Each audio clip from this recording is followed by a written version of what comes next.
can go, you can talk to the county clerk, you can go into the office, you can see what's going on, and that is absolutely huge. You can really do great research. You get instant answers on the spot if you're in the county.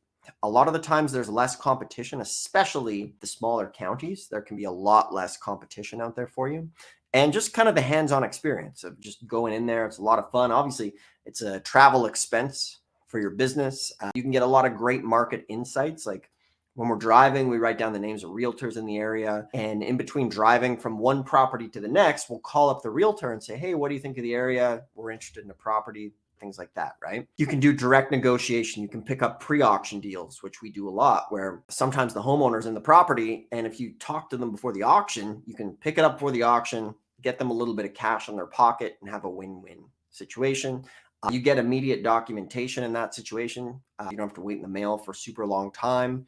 And for example, like in Texas, it's some of the deed sales. There's been many times where we get a property and we go and you can be collecting rent from that property that day, or you get the property and you can assign it quickly or, flip it, which we've seen happen many times.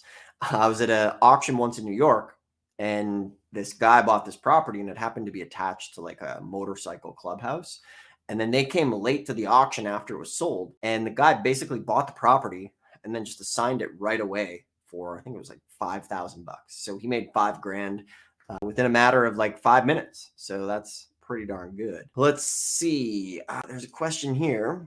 Any tips for buying a property after a person passes and the land credit is expired? So remember, if all of this happens and it's going to the tax auction is always the priority lien. So it's going to wipe out anything that's above it. So in this situation, if the tax lien or deed is foreclosing, they're going to notify the people who are involved on any of the other stuff, and then they're going to have a chance to pay those taxes.